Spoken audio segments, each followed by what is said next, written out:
विश्वास है तो कंकर में शंकर है, विश्वास है तो खंबे में नरसिंह भगवान है, विश्वास है तो जल में गंगा है, गंगा जल,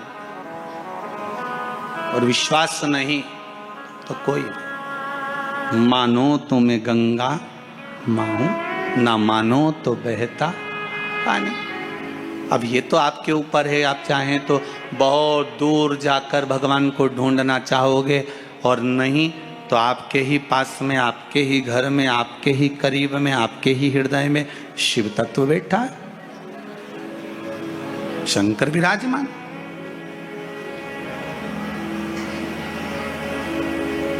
आप उसको ढूंढो। अब माता अहिल्याबाई की माता सुशीला शिंदे जी ने कहा गर्भ नहीं ठहरा है, बच्चे नहीं। श्री मनकोजी शिंदे ने कहा क्यों चिंता करती है, काय का टेंशन, काय की चिंता। मेरा उघड़दानी, मेरा भोलेनाथ कभी खाली नहीं छोड़ता।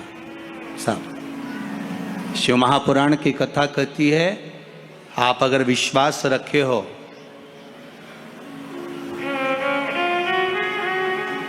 सफेद आंकड़े की जड़,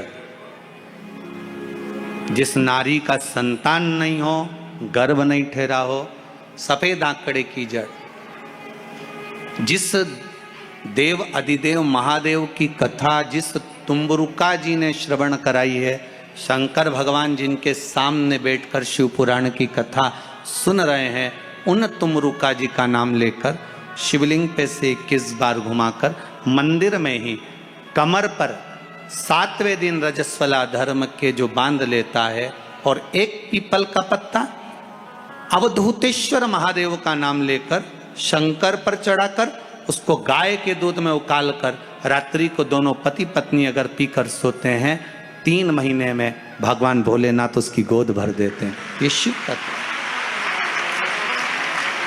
शंकर देता जरूर है।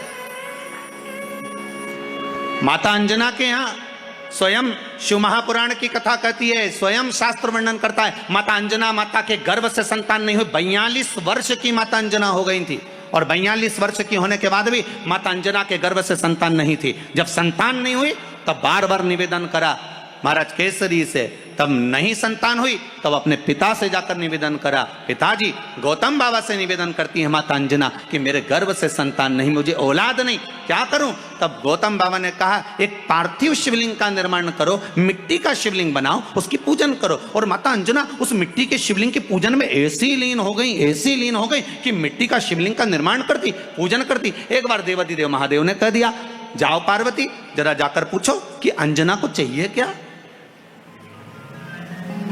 अंजना माता को चाहिए क्या। अच्छा, सारे देवताओं को सबसे ज्यादा टेंशन देवाधिदेव महादेव से रहता है, क्योंकि ये बिना सोचे बिना समझे किसको क्या दिया है कोई भरोसा ही नहीं होता। एक बार तो ब्रह्मा जी ने खुद ने कह दिया, साहब हमको तो इस्तीफा दे दो, हमको नौकरी करना ही नहीं बैकुंठ में बिल्कुल भी। तो भगवान विष्णु ने पूछा हुआ क्या? बस प्रभु, राजा श्वेत की अंतिम समय, प्राण छूटने का दिन, उसको यमराज लेने के लिए गए और देवाधिदेव महादेव वहां खड़े हो गए और क्या कहे, लेके मत चले जाना, उसकी अंतिम सांस, और क्या कहे, लेके मत जाना। और मेरा बेटा जब लाने लगा तो उसके प्राणों को हर लिया, यमराज ही मर गया। फिर मेरी पोती गई मृत्यु देवी, उससे कहा उठा ला राजा श्वेत को। वो राजा श्वेत को जैसे ही मृत्यु देवी ने फांस डाली, भगवान शंकर ने उसको भी मार दिया। अब बताओ, सूर्य नारायण भगवान बोले कि मेरा बेटा भी मर गया, मेरी पोती भी मर गई, अब बताओ क्या करें। तो भगवान ब्रह्मा जी ने शंकर जी से जाकर कहा, भोलेनाथ ये आपकी आदत बहुत गलत है, जब इसको मरना था तो आपने क्यों बचाया? शंकर जी बोले मेरे मंदिर में बैठा था, जगह तो देखो कि कहां बैठा है।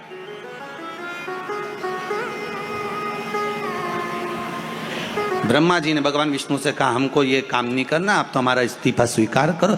भगवान विष्णु ने शंकर जी से कहा भोलेनाथ जी अब इनके बेटे को, सूर्य नारायण के पुत्र को और पोती को जीवित करो। शंकर भगवान करे एक शर्त पर जीवित करूंगा, जहां मेरा भजन हो रहा हो, जहां मेरी कथा हो रही हो, अगर कोई महामृत्युंजय मंत्र का जाप कर रहा हो, श्री शिवाय नमस्तुभ्यम जप रहा हो, शंकर का पंचाक्षर मंत्र नमः शिवाय जप रहा हो, शंकर जी कहते हैं उस समय पर मृत्यु उसको ना घेरे।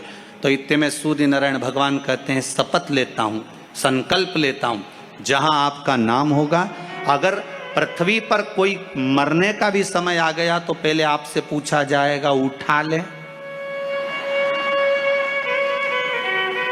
तुम बोलोगे तो बात दूसरी है। शंकर जी बोले हम बताएंगे तो उठाना, हम बोल दें अगर ये शंकर जी का नाम जप रही है और पड़ोसन नी जप रही है तो हम इशारा कर देंगे बाजू वाली को उठा लो। तुम टेंशन मत ले रहा हो, तुम तो